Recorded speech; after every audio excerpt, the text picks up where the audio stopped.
Веќе неколку дена Македонија ја тресат скандали кои се поврзани со бременности на малолетни девојки штетинички на Заводот за згрижување на деца со социјално воспитни проблеми 25 мај од Скопје.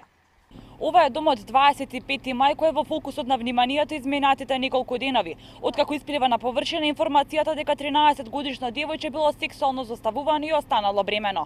Покрај овој случај регистрирани се уште 2 нови случаи на бремени малолетни девојки кои исто се штетинички на овој дом. Станува збор за две девојчиња. Едната која има 15 години ја прекинала бременоста оти не сакала да ја задржи. Абортусот го направила во согласно со старателот од Центарот за социјални работи, потврдуваат од Министерството за труд и социјална политика. За случајот била запознаена и незината мајка.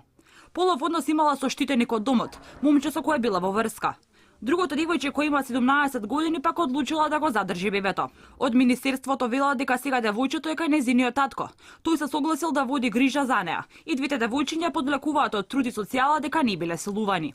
Председателот на првата детска амбасада Медјаши за домот 25 мај истакна дека му наликува на регрутен центар за малолетничка проституција што трае со години. Јас не ги амнестирам од лична одговорност министерката, директорот на Центарот за социјални работи и директорот на домот. Состојбата во 25 мај се случува во континуитет, односно подведување на децата од вработените проституција и се додека нема одговорност, ова ќе се повторува. Стевчо Соколовски, кој раководеше со директорската функција на домот 25 мај, си поднесе оставка, откако беше обелуденет настанот со 13 годишното девојче.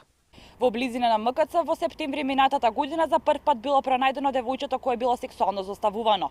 По пронаоѓањето таа веднаш било испратена назад во институцијата.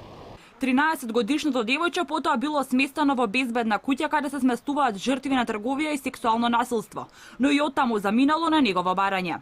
Секогаш во изјавите во полиција давало различни искази од тоа дека одела со своето момче, дека заедно заработувале или пак дека без согласност имала сексуални односи со други лица.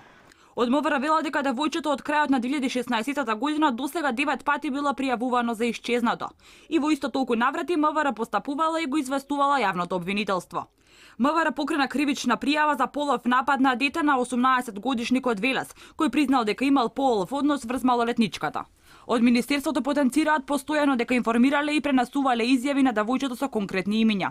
Ако Скопското јавно обвинителство покренало истрага, есеноска девојчето ќе останало во шелтерот каде била сместена после првите сознанија за експлоатација, ама немало основ подолго да остане оти досега против злоставувачите на 13 годишната штетиничка на домот, која била силувана повеќе пати, а случувањето ги пријавувала, обвинителството не покренало истрага. Се огласи од обвинителството каде информираа дека има отворено повеќе предмети за случувањата со штитениците од домот 25 мај.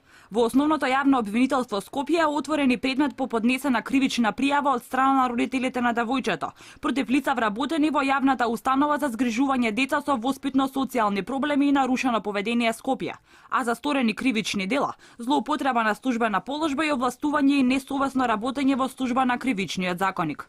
Од опозицијата остро ги осудија овие настани и побараа оставка од министерката Царовска.